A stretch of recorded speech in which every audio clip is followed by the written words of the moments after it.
This is your surefire manifesting regimen when nothing else works, or at least when nothing else seems to be working. And I want to get something straight at the very beginning because I want this to work for you. Let's be clear about this. Let's be honest about this, or else none of the other stuff I'm going to talk about in this video is going to work for you. You actually are manifesting right now. You just don't like what you're manifesting. That's what's really going on. And you're going, I know, Kurt, but how do I get past that? Okay, well, we'll get to that. But let's be clear about this.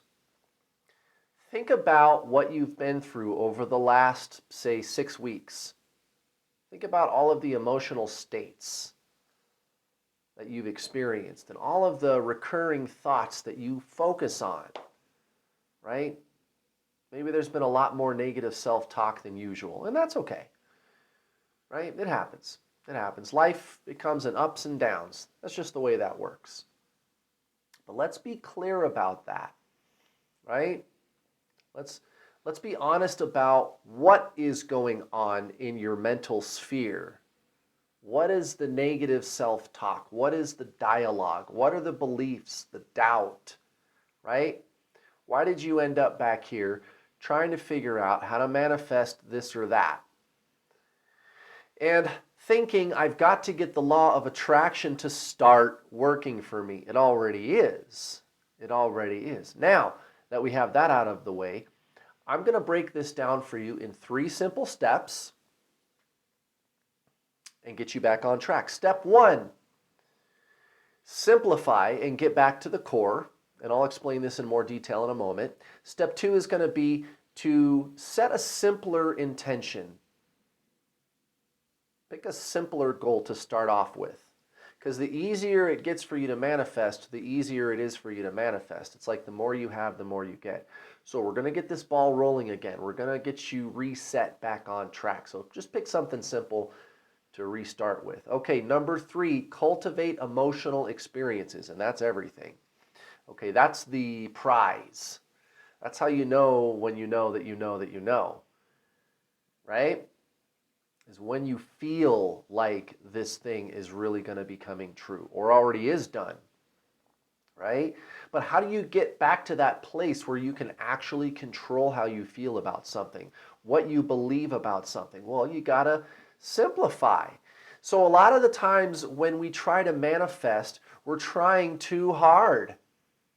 And that's kind of why I started out the way that I did with this video, like thinking that I have to get the law of attraction to work, and I know it's not working for me right now, and I'm here to tell you it is working right now. You just don't like what you're manifesting, right? Well, a lot of the time it's because we're trying too hard. We're putting way too much effort into it. And we're getting pulled into 50 different directions, and there's a million different reasons why this will never work for me. That's all the mind. Right? So you have to get back to your core. That's number 1, guys. And I'm probably one of the only law of attraction specialists on the internet who consistently talks about this in almost every single one of my manifesting videos. And it's that meditation is a way of life. Being is a way of life for you. It should be morning, noon, and night. There should be some meditation activity going on. I don't know why more people don't talk about this. And I'm not saying I'm the only one that does. I know there are those that do, but I think most of the coaches, teachers who teach law of attraction, it's like they kind of forget that part. That's the most important part. That's the most important part. How are you going to know which thoughts to focus on if you are not conscious of what is going on in your mental sphere? That requires consciousness. Meditation is everything, guys. So simplify and get back to your core. What is the core? You. What is you? Being. Consciousness. The true self. Right? You add spaciousness into your life situation. You cut out a bunch of extra junk, right? Like watching too much TV or being on your cell phone too much or idle conversation with people that maybe don't really bring anything valuable to your life. You got to pick and choose your friends, right? You are the sum total of the 5 people you spend the most time with. And that could even include you are the sum total of the 5 people you spend the most time watching on YouTube.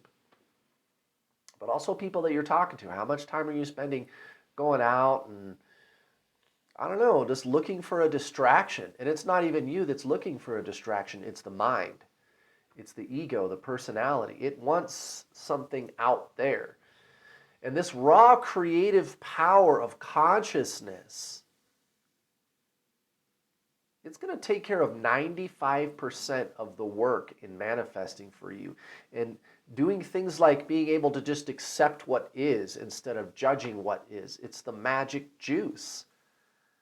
That pure, raw energy of being. Pure empathy. Pure Zen love. That's everything, guys. So you got to simplify. Simplify your life situation. Get back to your spiritual roots. And never go back. Meditate, meditate, meditate. Never go back to the old ways of overthinking everything and avoiding slowing down and creating spaciousness in your life situation. You can do it. You can do it. If you're watching this video, you can do it. You have time. So number 2, set a simpler intention. So a lot of people, they're trying to manifest 3 or 4 different things all at once, maybe 2. Just pick one and make it a simple one, right?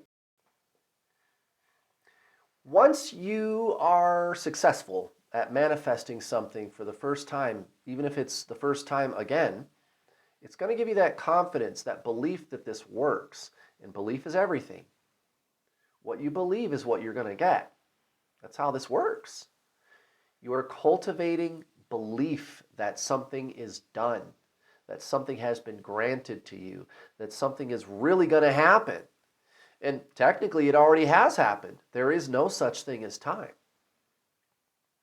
Combined with your daily spiritual practice of getting back to your core, you are releasing outcome. You know that you are all things, that you are absolutely unlimited. So set a simpler intention. Just start slow again if you're trying to get the ball rolling again. Or even if this is your first time. Pick one thing at a time and just spend a few months working on this one thing. That's the second thing. Okay, number 3, cultivate emotional experiences. And if you need help beyond what I'm going to show you in this video with this and actually all of the things that we've discussed and beyond, like how to be a manifesting machine, you can sign up for my new Law of Attraction, Manifest Your Dream Life video course at my website. It's not expensive. And as always, I have payment plans. You can even get started for a very small investment, and it's over 20 hours of videos. It's a lot, guys. I leave no stone unturned, and it will change your life. And this is the thing about this talking point, guys. Cultivating emotional experiences, changing your life, changing who you believe yourself to be at the level of the personality. It's a daily practice. It's a way of life. And you can even get ritualistic about it, right? What can you do to cultivate emotional experiences? How would you feel if you had the thing that you are trying to manifest? The belief is what we're trying to eventually end up with. But until you really, really believe that it's done, and you just know that it's done, you can start by cultivating emotional experiences. Believing is what you're going to be receiving. And it starts in here. It starts in your body. It's this energy, right? And you can start to kind of coax it by using your own emotions. Other people can make you feel a lot of things, but you can make you feel a lot more things too. How would you feel if you had that new job? How would you feel if you had that new soulmate relationship? How would you feel if you had the best health ever? Whatever it is you're trying to manifest, a new house. How would you feel? What is the emotional experience of success? And stay in that energy. And all the time, you are also cultivating your core energy, right? Every day, I'm never going to go back. I'm going to be in a meditative way of life. I'm going to slow down. I'm going to build spaciousness into my life, and I'm going to actually be spiritual. And that's going to enable you to actually control the emotional experiences that you have too, because you're actually working with the human vessel, the human triune machine, as I call it. But there is a you who is working with that, and it's the consciousness. And you can just kind of at will cultivate emotional experiences. And I just know this is going to happen. I just know that it's done. I don't even have to worry about it. It's like you don't even have to think about it anymore, right? You just know that it's done, and you can relax and live in the moment and enjoy. Cultivate that sense of gratitude. That's huge, guys. That's probably the number one best piece of advice anybody's ever given you about manifesting, is cultivating intense gratitude that, wait, I know it's happening. I don't have to worry about it anymore. Now, all you have to do after that is endure. Endure 3D physical reality. Continue to cultivate these emotional experiences, the gratitude, and outlast 3D physical reality when it doesn't quite match how you feel yet. Eventually it will. It will. As long as you have gratitude that it is done. And be thankful to God that your wish has been granted, and it shall be. If you have but the faith of a mustard seed, you shall move mountains. Thank you very much for watching. I'll see you guys next week.